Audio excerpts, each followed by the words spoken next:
Rocco, mayor of the town of Vienna, and every year American Legion Post 180 hosts this very special ceremony for Memorial Day here at Flint Hill Cemetery. Unfortunately, this year, due to the coronavirus, we are unable to gather as a community and honor the men and women who made the ultimate sacrifice. American Legion Post 180 wanted to make sure that we honored the men and women who paid the ultimate price for our freedoms and our liberties. And so therefore, we are hosting it virtually and doing it at a safe distance. I want to thank them for doing this with the town of Vienna. We've had this consistently since 1953, and I have been part of it for the last decade and so grateful that they're able to do this. So happy Memorial Day. God bless America and the whole world, and please be safe and take care.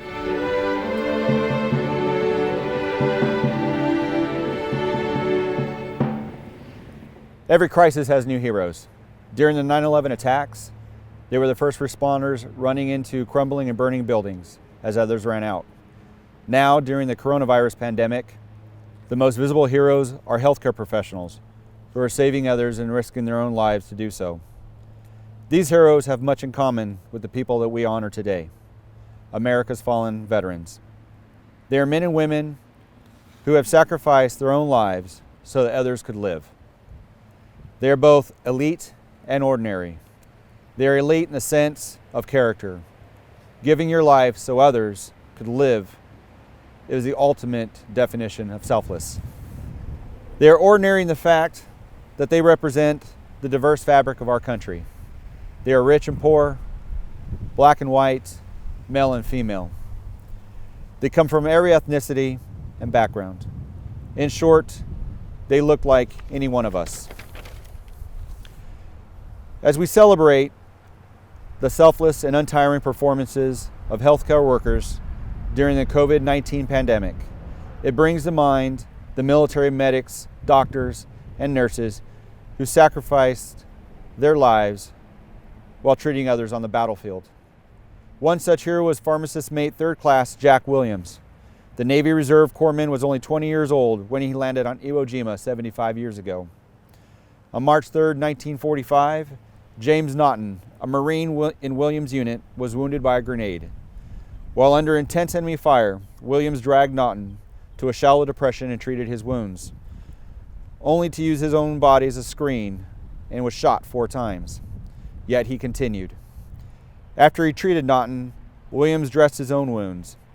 He then proceeded to treat another Marine, despite his own immense pain, while heading to the rear. He was hit by a sniper and killed. For his actions, Petty Officer Williams was awarded the Medal of Honor. We also remember Army veterans like Lieutenant Sharon Lane. According to her biographer, Philip Bigler, Lieutenant Lane threw herself into her work as a nurse. While serving in Colorado, she requested a transfer to Vietnam. There, at least, you were busy 12 hours a day, 6 or 7 days a week, she said in a 1968 letter to her parents.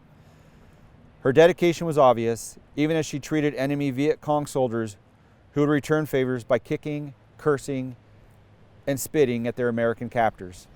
In the early morning hours of June 8, 1969, Sharon's tour of duty ended.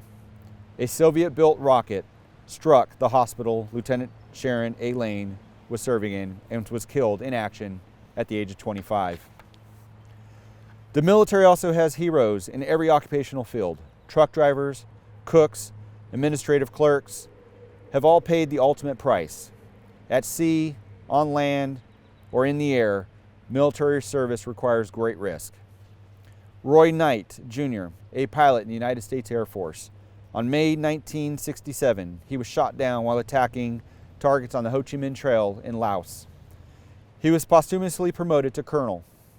Last year, a joint team from the Defense POW MIA Accounting Agency discovered and later identified Colonel Knight's remains.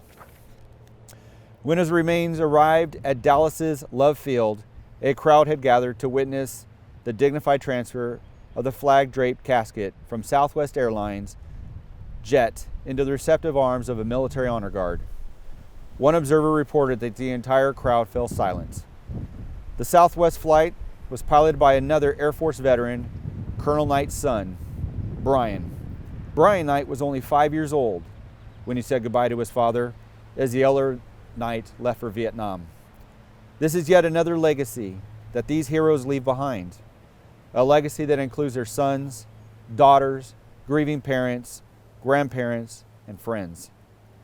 Their heroic acts are sometimes performed to protect those with whom they serve.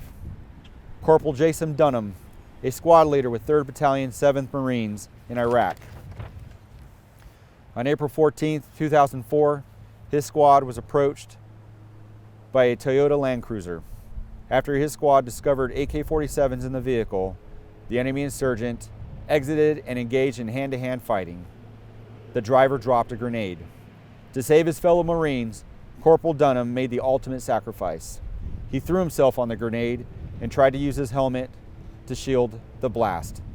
Severely wounded by the grenade's fragments, Corporal Dunham was taken off life support and died of his wounds 8 days later. Corporal Dunham died so other Marines could live. He too was awarded the Medal of Honor for his gallantry. Approximately 1 million men and women of the United States military have lost their lives in defense of our nation since the founding of this great republic. Not all have died from enemy fire. Some have died from diseases that have too often festered war zones. Oftentimes, death from disease and accidents outnumbered casualties caused by enemy weapons. During the Spanish-American War, 60 soldiers of the all-black 24th Infantry Regiment volunteered to serve as nurses. 36 of them would later die of yellow fever or malaria. A generation later, the flu would kill nearly 16,000 U.S. soldiers in France during World War I. Another 30,000 American service members died in stateside camps. These men and women could have isolated safely in their homes, but they knew they had an important job to do, a mission to accomplish. They were all on a mission to serve. Even when the enemy is invisible virus or a microscopic germ, the sacrifices made are just as meaningful. The U.S. military has already lost service members to COVID-19. This Memorial Day, as we continue to honor those who fell for us in battle, let us also pause to remember those who have also sacrificed their lives while serving others. May God bless them. May God bless you for remembering them here today. Thank you.